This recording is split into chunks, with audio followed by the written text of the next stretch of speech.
Bonjour chers parents, nous voici encore à notre rendez-vous matinal qui parle des questions de l'enfant, qui parle des questions du développement de l'enfant et surtout des conditions qu'il faudrait réunir pour mieux lui inculquer des valeurs.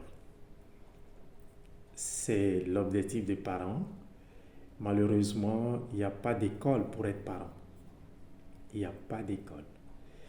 Vous savez, avant, il y a le mode de fonctionnement familial était de telle sorte que les grands-parents ou les plus âgés avaient une expérience dans la gestion, dans l'éducation de l'enfant, dans l'instruction de l'enfant, et qui pouvaient le mettre au service des jeunes couples.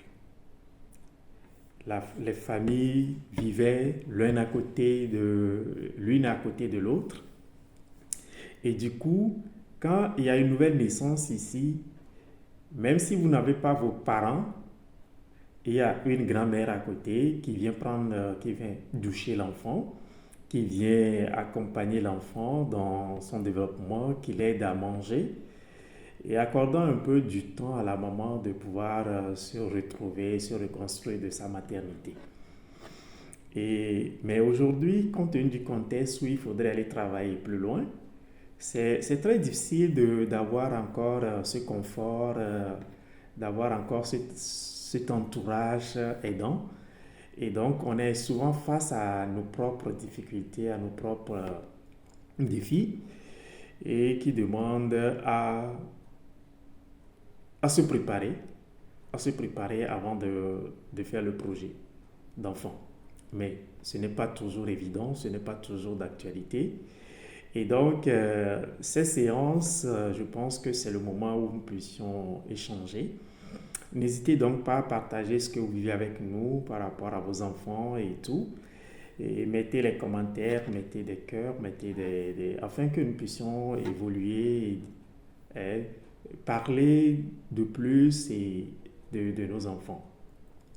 Alors, nous avions commencé par parler de la phase orale, c'est cette phase qui s'étend de 0 à 18 mois et au cours de laquelle l'enfant a certaines zones érogènes. La zone érogène, c'est la zone qui procure le plaisir. Et bien évidemment, la bouche, la peau, le regard, la voix, qui lui procure énormément du plaisir et qui l'aide dans son développement. Aujourd'hui, nous allons continuer en abordant la question de la relation que l'enfant a avec la mère.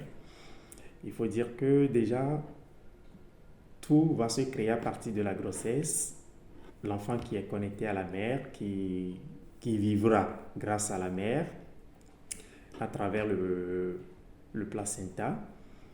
Et à la naissance, c'est toujours la mère qui continue par nourrir l'enfant, et vous le savez si bien. Et dans la relation que l'enfant tisse avec la mère, c'est une relation que nous appelons la fusionnelle, une relation fusionnelle. Il y a une sorte d'unité mère-enfant. Une sorte d'unité mère-enfant au point que l'enfant ne perçoit pas la maman différente de lui. Et pour l'enfant de cet âge-là, de 0 à 18 mois, dans sa connexion mentale, dans ses représentations, la maman n'est qu'une continuité d'elle-même, de lui plutôt, de l'enfant, et que l'enfant fait les choses par lui-même.